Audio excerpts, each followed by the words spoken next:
All right, welcome back. We got a good video today. It's gonna be lots of fun because Bitcoin's price is completely plunging, at least at the time that we're recording this. I don't know when you're gonna watch it. However, it doesn't really matter because we're not talking about where the price is today. We're gonna talk about what we should do when Bitcoin crashes, because it crashes all the time. I'm gonna show you in a second. So the reality of where we're at as of right now, we can see the Bitcoin price has come down from October of 2025, where it had its high, and it's come down for about 4 months. And right now it's sitting right here about 70,000 US dollars. Again, this isn't really the most important part. It could be up or down by the time you watch this video. But the question that we're asking is, when it drops like this, especially over this couple of days where it just completely puked, just completely dropped, emotions get really high. And we start to think like, what should we be doing about this? Should I try to be selling here so I could buy back in here?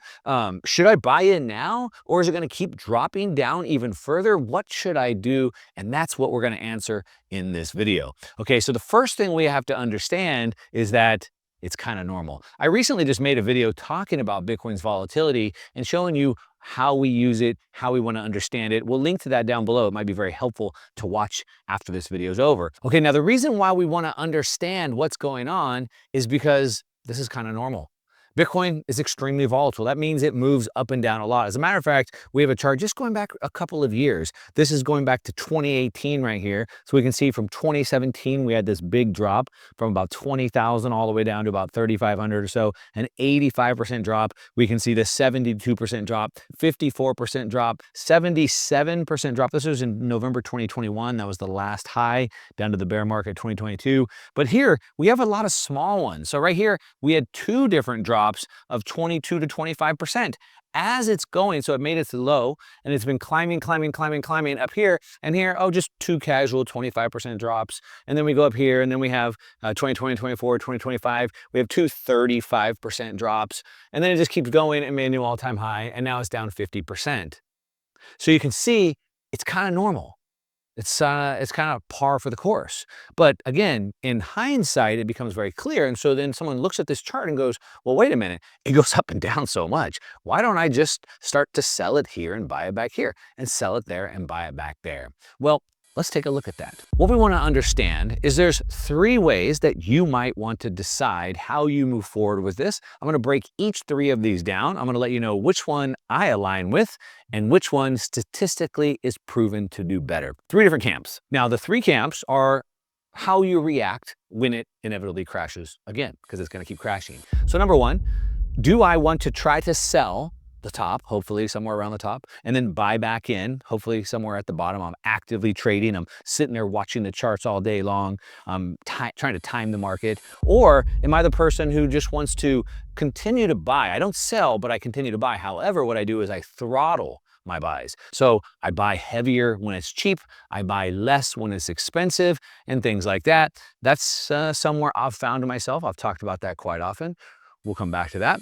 And then there's card three, that's just the continuous accumulation. So that just means that every week or every 2 weeks or every month, I just buy. Doesn't matter what the price is, I just continue to buy over and over. Now, you're doing one of these if you buy Bitcoin without even knowing what you're doing, which that's a problem. But the question isn't which one sounds smarter. It's not which one is the best. The question is which one actually works for your specific goal. Well, how do I know what my goal is? Well, let's go to the scoreboard. So if we take a look at the scoreboard, we can see that we're going to choose one of these. One of our goals is going to align us with either one of these. What am I talking about? Well, if I am a fiat maxi, if I'm trying to make more money, I want to make more dollars. I'm a hedge fund.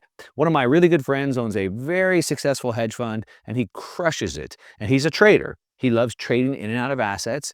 Not like you think like a day trader, but swing traders or whatever, position traders. And he loves to trade against Bitcoin. And his goal is to make more dollars, more dollar returns. Over here, we have the accumulator. The accumulator, they see that we're going through a monetary transfer. And they think in terms of balance sheet thinking. Now, there's no wrong or right. You can be on either side of these. They're just different behaviors depending on what your ultimate goal is. The trouble is when you don't understand which objective you're going for and you start mixing them. Now, for myself, I'm trying to get more Bitcoin. I'm not trying to make more dollars. I'm trying to make more Bitcoin, and I'll explain to you why that is as we get back to the end. Okay, so for the first strategy, we saw the chart, we saw the volatility, and like, man, it just looks so obvious. I could just sell high and buy back low. Makes sense, right? So that's probably the most tempting strategy because it looks so easy, right? You look at the chart, it's so volatile, and you can look at all these different indicators. But here's the thing, it works, but only it works for a very set or a very specific set of conditions. And I would say it probably works more hypothetically. It works better in hindsight. It works better when I'm back testing things. First of all, it means I'm glued to my computer. It means I'm looking at hundreds of indicators and charts. I have types, probably AI is helping me doing these things. I'm doing all that. But let me tell you why it typically fails. You see, first of all, in order to achieve that, I have to have extremely good execution. So in order to improve my Bitcoin position using this type of a strategy, there's 4 things that have to go perfectly right. Number 1, I have to be able to time the top. Now, we don't know tops or bottoms until we look backwards on them. They're extremely volatile at the top and the bottom, so we're not sure which one's the top, which one's the bottom. If we have to time the top, it's very difficult. Number 2, at the bottom, we don't want to catch a falling knife because it could just keep falling, but we also don't want to panic back in. We don't want to panic at the top or the bottom. Then we have to be able to buy back before the rebound. That's the key piece, and I have some data to show you what that means. And then we have to be able to do it consistently, not just one time, but every single time we have to be able to do it over and over. Okay, now let me show you why this is much harder than you may think. I know it sounds easy. Now here's a report from Fundstrat, and this evidence right here shows us that the annual returns are concentrated in just 10 days. So what does that mean? That means that the biggest moves happen together. And if you miss those big moves, you miss out on a bulk of the move. Now this is the same across all financial assets. The S&P 500 has the same thing. It just doesn't move as fast, so it's not as hard to catch. It's much harder in Bitcoin. So let me show you what we're talking about. We can see that the annual returns are concentrated in just 10 days. If you take the top 10 days, so for example, out of a year, out of 365, the top 10 days in 2019 gave you 200% returns, and the rest of the year, the other 355 days, you lost 39%. Here we have 2021, the best 10 days in the market made 180%, but the rest of the year, you lost 43%. And then over here, we have 2024, 52% or down 15%. Now, the problem is, again, those best 10 days happen right after the very worst days. So as I opened up showing you, we had the big plunge for a couple days in a row, and then we had a giant rebound. If you miss that giant rebound, you miss one of these days. And so it makes it very difficult because you don't want to catch the falling knife. You want to wait for the bottom to form. You want to wait for it to rebound.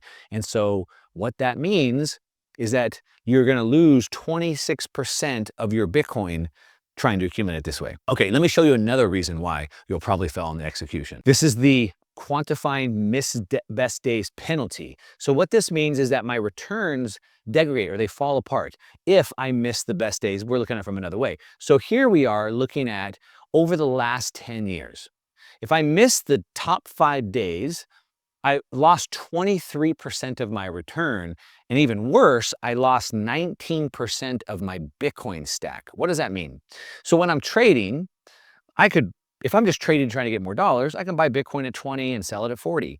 I could buy back in at 50 and sell it for 65. I could buy back in at 75 and sell it for 90. And all along the way, I'm making more dollars, but I'm getting less and less Bitcoin. What we have over here, we're losing Bitcoin. If we miss the best 10 days, we've lost 26% of our Bitcoin stack.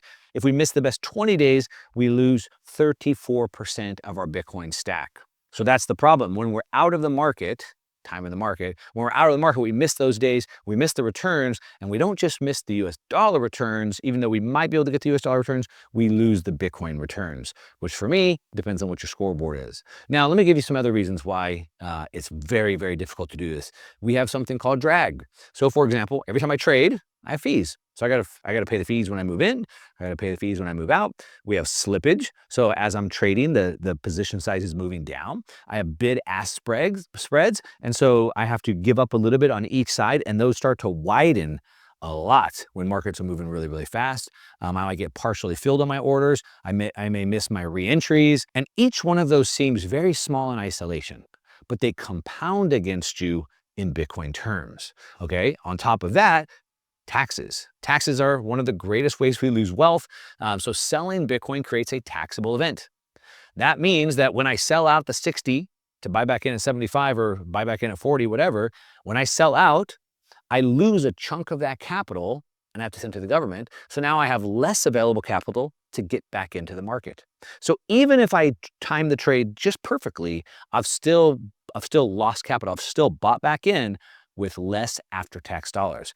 And that permanently reduces the amount of Bitcoin that I can accumulate. So again, sure, I'm adding dollars back to my account, but I'm losing Bitcoin. That's what matters to me. Now, this strategy works if you can time major cycle transitions correctly. It works if you remain out of the market for long periods of time. Maybe it works if you accept the massive emotional pressure that's put onto you trying to trade this. And maybe it works if you can overcome all those drags, the structural drags, the tax drags, things like that. Okay, let's go to the next way. So if that sounds like very difficult, if it sounds like a lot of work, if it sounds very emotionally draining and low statistical probability of working out, you might be right. So another way we can do this is to just dollar cost average in. And this is what I've done a lot, where I never sell. I don't try to sell the top and buy back in, but what I do try to do is think when Bitcoin is very cheap or when Bitcoin is very expensive. So when Bitcoin's expensive, you could buy less. When Bitcoin's very cheap, I could buy more. And so I'm throttling my dollar cost averaging, right? Now, on the surface, this feels optimal. Feels like a great way to do it. But there's problems. We're going to look at this. So this orange line is the 200 weekly moving average. This is a Bitcoin chart on a weekly chart. Anytime we can see the Bitcoin price touch into this 200 weekly moving average, it's cheap. It's a historic buying opportunity. If you bought it here, look, you could ride it all the way back to here. You wait till it comes back down and you could ride it all the way back up to here. You buy it here in 2022 and you ride it back up. Okay, so anytime it's gotten on the 200 weekly moving average, it's cheap. It's a historic buying opportunity. You can see right here where we're at today, we're almost back to that position. It's back to almost cheap. But here's the problem. When is it expensive? So what does this mean? Bitcoin can drift more expensive for a long time. So what happens is if I'm trying to sell when it's expensive or buy less when it's expensive, then what happens is, let's say that I stop buying right here. Oh, it's pretty expensive. Look how far over the 200 it is. So I stop buying here, but then I miss out on all this gain. Now, I wait for it to come back down. I buy more here, but then let's say here in 2022, I bought more here, but then it kept getting cheaper and cheaper and cheaper and cheaper. But I already deployed all my capital right here because I bought heavy when it got cheap. So now I've missed all this buying right here. And again, I quit buying here and I missed all of that gain. So while it sounds smart on paper, the reality is wherever your indicators are, make it very, very difficult. Again, so what this means is that if you're trying to do it this way, you're not reducing your risk. You're not avoiding risk. You're reducing your participation in the market. And what that means is that over time, this is going to show up as fewer sats accumulated. Okay, another chart we'd look at, you've seen, I've used this one quite often. This is the MVRV score. This is a very common chart we use in Bitcoin. It's one of many, many indicators that you should look at, but it's one that we use very often. Now, what we can see is that when this spikes, it often corresponds with a peak in Bitcoin's price. We can see right here was a peak. It was a peak when it spiked up here, etc. Now, right here, this green line that I've added is where we put the market price. But now we can see MVRV is down low. So if I'm looking at this trying to help me understand when it's expensive or when it's cheap to buy, I can get faked out, especially if I'm looking at one indicator. Now, let's just look at this a little bit deeper. So what we could see is anytime it's in this green zone down here below zero, that's a really good buying opportunity. But there's lots of other good opportunities that aren't there. This blue box is the general buying area, and this red box is generally the selling area. This is the danger area, this red zone up here. But as you can see, these indicators have not been working the same historically, and again, you might find yourself out of the market. In a secular uptrend, like we've been in for a long time, when it moves exponentially, expensive becomes more expensive, right? It keeps getting more and more expensive. So I sold. It got to the red zone, I sold, but then look how much it kept going up. And it got to the red zone, so I sold, and then look how much it kept going up. And so we miss out 2017, 2020, 2021, we miss that. We also get lower total capital deployed at the bottom, which again means fewer sats accumulated over time. We also have a signal lag. So a lot of these are sort of lagging indicators. And so by the time the indicators show up cheap, What used to be cheap maybe has passed. We've missed that indicator. Let's go to the third model. This is continuous accumulation. So one is trying to trade time in and out of the market. The second one is trying to buy more when it's cheap, buy less when it's expensive. The third is just continuous accumulation. Now this is the least exciting. This is the least discussed, which is exactly why it works. When everybody's using one model, it probably doesn't work anymore. But the benefits of this are I have full exposure to Bitcoin during those rebound days. Remember, when it just rebounds like it did today or yesterday, like I'm in the market and I get full exposure to that. I don't have to worry about timing risk. I don't have to worry about trading drag. I don't have to worry about tax drag, taxable exits. All of that volatility becomes an input for me, not a threat.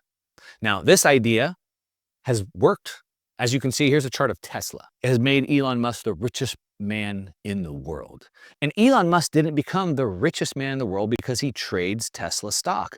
Look at this. Just since 2021 alone, it's down 42%, it's down 75%, it's down 53%, it's down almost 60%, it's down almost 25%. It's like just as volatile as Bitcoin. But Elon Musk is not trading Tesla stock trying to get more of it. He's become the richest man in the world by just owning Tesla stock, right?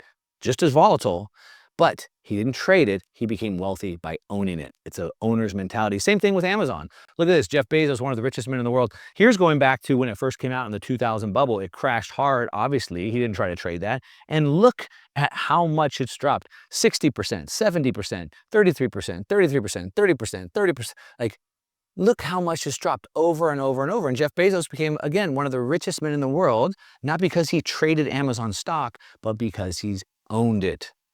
They weren't rewarded for trying to time it. They were rewarded for patience. Warren Buffett said, if you're not willing to own a stock for 10 years, don't even think about owning it for 10 minutes. And it's that mindset that's created multi-billionaires. It's ownership over trading. The question that you might be asking yourself is, why is it that my scoreboard is trying to get more Bitcoin and not more dollars? Because most people think that Bitcoin is a trade. I've been asked countless times more than I can remember, at what price are you going to sell your Bitcoin, Mark? Sell my Bitcoin for what?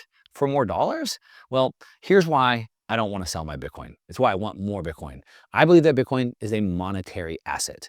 I believe that technology cycles change the world. I believe that we're going through a monetary revolution, a financial revolution. I believe that we're going through a technological revolution. And I believe that the way the world is breaking apart right now, from a unipolar world to a multipolar world, the only way the world moves forward with global trade, which we need, the only way it works moving forward when trust is broken down is to have some sort of a neutral reserve and payment network. It's the only way. The dollar system's been weaponized, and the world is searching for something neutral. Now, they're trying to go back to gold right now today, but the problem with gold is that while I could store it on my own, maybe, we can't settle it. It can't transact across time and space instantly, and I have to trust the person that has it. So I believe that the only way the world works moving forward, if we're going to continue to trade, which we need to, is to have a neutral reserve settlement that can settle instantly. Now, the question I would ask, if you could agree with that statement, is then, if not Bitcoin, then what? Now, if I'm right, Bitcoin is going to absorb value over the next several decades. This is a chart that I have where I predict by the year 2050, Bitcoin could be the second largest, what we call a store of value asset. Real estate's still the biggest. Then we have Bitcoin, we have bonds are still here, we have equities, stocks right here, money, of course, here, gold's down there. We still have other assets, but I believe Bitcoin could become one of the largest. So the only mistake that really matters to me is not owning enough of it. But let me know what you think about that. If you want to know how I come up with this number, the data behind this number, go ahead and watch this video right here. And then you might want to watch the other video about volatility. We'll link to that in the show notes down below. Let me know what you think about this. As I always say, to your success. I'm out.